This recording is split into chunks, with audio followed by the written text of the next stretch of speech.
Assalamualaikum warahmatullahi wabarakatuh. Salam Malaysia Madani. Salam Melakaku Maju Jaya. Rakyat bahagia menggamit dunia. Yang berusaha, pengelola acara, para hakim yang adil lagi saksama. Dif-dif kehormat, para penonton yang setia menonton saya. Hari ini saya akan menyampaikan sebuah pidato yang bertajuk Rukun Negara Teras Kecemerlangan Bangsa.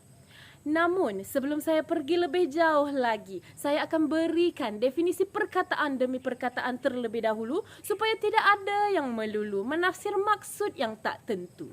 Rukun negara merujuk kepada sebuah ideologi kebangsaan Malaysia. Teras pula merujuk kepada faktor berlakunya sesuatu keadaan. Kecemerlangan membawa maksud tahap pencapaian yang tertinggi. Akhir sekali, bangsa merujuk kepada sekumpulan manusia yang tinggal di sesebuah negara. Yang demikian dapat saya simpulkan tajuk pidato saya pada hari ini ialah sebuah ideologi kebangsaan Malaysia mampu menjadi faktor berjayanya rakyat di negara tersebut. Dalam hal ini Malaysia tercinta. Tanpa berlengah, saya akan berikan indikator yang pertama yang saya letakkan di bawah kata kunci, kepercayaan kepada Tuhan semai sejuta kebaikan. Dalam Malaysia khususnya, terdapat pelbagai agama dan saya percaya setiap agama ini tidak kiralah yang membawa kitab Al-Quran, Injil ataupun Veda. Semuanya menggalakkan pengikut dan penganutnya untuk berbuat kebaikan, jauh sekali berbuat kemudaratan. Oleh yang demikian, dengan sedikit pemahaman, sudah pasti tidak akan berlakunya pertelingkahan. Begitu juga yang diperkatakan oleh Profesor Datuk Dr. Ramlah Adam, iaitu pakar sejarah Malaysia. Jika sifat toleransi dan saling memahami amalan serta kepercayaan beragama dijadikan asas kukuh dalam diri setiap rakyat Malaysia, sudah pasti pertelingkahan, pertikaian antara kaum dapat kita elakkan. Seterusnya, jika kita lihat kepada Perlembagaan Persekutuan Perkara yang ke-11, ada menyatakan dengan jelas bahawa setiap rakyat Malaysia bebas mengamalkan agamanya masing-masing dan menguruskan hal ehwal agamanya. Oleh yang demikian, saya percaya rukun negara prinsipnya yang pertama ini membawa maksud yang baik dan bakal serta boleh memberi kesedaran kepada setiap rakyat Malaysia untuk terus berbuat kebaikan. Seterusnya, menjadikan mereka untuk mampu berdiri sama tinggi, duduk sama rendah, berganding bahu membangun negara yang tercinta. Sidang penonton yang saya muliakan, kita pergi kepada isi yang kedua yang telah saya letakkan di bawah kata kunci. Kesetiaan kepada raja dan negara, kekal identiti bangsa. Sebagai seorang rakyat Malaysia, saya percaya bahawa kesetiaan kepada raja dan negara perlu kita kekalkan. Hal ini bertujuan untuk kesinambungan identiti bangsa. Kerajaan dan dasar boleh bertukar setiap 5 tahun. Namun adat resam, cara hidup, amalan beragama setiap daripada rakyat Malaysia perlu dikekalkan walau 5,000 tahun berlalu sekalipun. Di sinilah peri pentingnya institusi beraja di Malaysia untuk mengekalkan identiti bangsa. Sidang penonton yang saya muliakan, kita tidak boleh membiarkan institusi beraja di Malaysia ini dipersoalkan relevansinya, apalagi membiarkan suara-suara sumbang yang menginginkan Malaysia menjadi negara republik seterusnya menghapuskan monarki. Hal ini kerana Raja-Raja Melayu bukan hanya untuk orang Melayu tetapi mencakupi seluruh anggota masyarakat di Malaysia. Jika kita imbas kembali apa yang berlaku pada tahun 2020 saat pandemik COVID-19 melanda Malaysia dan dunia. Pada saat itu, dalam negara ini yang banyak membuat keputusan-keputusan penting adalah yang di-Pertuan Agong dan Perdana Menteri. Hal ini bertujuan untuk mengimbangi keadaan ekonomi juga kesejahteraan rakyat secara holistik di samping mampu menguruskan keadaan kesihatan rakyat Malaysia secara keseluruhannya. Oleh yang demikian, mari kita jadi seperti burung jentayu yang apabila patah sayap bertongkatkan paruh, patah paruh bertongkatkan dagu, patah dagu bertongkat kuku, menjaga kesetiaan kita kepada raja dan negara. Daulat tuanku. Para penonton yang saya muliakan, kita pergi kepada isi yang ketiga yang telah saya letakkan di bawah kata kunci, keluhuran perlembagaan. Keluhuran perlembagaan mampu untuk menjaga keamanan dalam negara.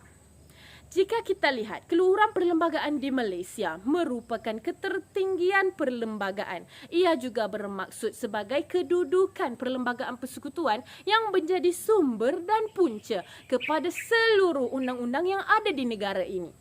Oleh yang demikian, ia membuktikan bahawa yang di-Pertuan Agong juga sistem pemerintahan kerajaan yang terdiri daripada badan perundangan, badan kehakiman, juga badan eksekutif, semuanya tertakluk kepada perlembagaan persekutuan ini. Melalui konsep ini, tidak ada satu agensi pun yang mampu menandingi ketinggian dan ketertinggian perlembagaan persekutuan, sekaligus menjadikannya sebagai pelindung rakyat Malaysia. Jika kita lihat, Indeks Kedamaian Sedunia tahun 2022 menunjukkan negara kita berada di tangga ke-18 negara teraman di dunia. Kalau kita bandingkan pula Malaysia dengan Sri Lanka, Myanmar, juga negara-negara ASEAN yang lain, kadar kekerasan dan keganasan di negara mereka lebih ketara berbanding Malaysia. Hal ini kerana lain lubuk lain ikannya, di negara mereka tidak ada yang namanya perlembagaan persekutuan. Oleh itu, mari kita berhampar lapik, berlicin daun menjaga keluhuran perlembagaan demi masa depan yang kita impikan. Para penonton yang saya muliakan, kita pergi kepada isi yang keempat yang telah saya letakkan di bawah kata kunci, kedaulatan undang-undang, semai ketelusan dan integriti. Kedaulatan undang-undang membawa maksud setiap perlakuan dan perlaksanaan di dalam Malaysia perlu berlandaskan undang-undang. Sebagai contoh, seorang pemerintah mendapat kuasa melalui undang-undang, perlu juga melaksanakan kuasanya berlandaskan undang-undang. Begitu juga seorang rakyat yang mempunyai hak sebagai rakyat melalui undang-undang juga perlu melaksanakan tanggungjawabnya sebagai rakyat berlandaskan undang-undang. Justru itu, perlaksanaan undang-undang ini perlulah telus dan berintegriti melalui sistem yang terjamin.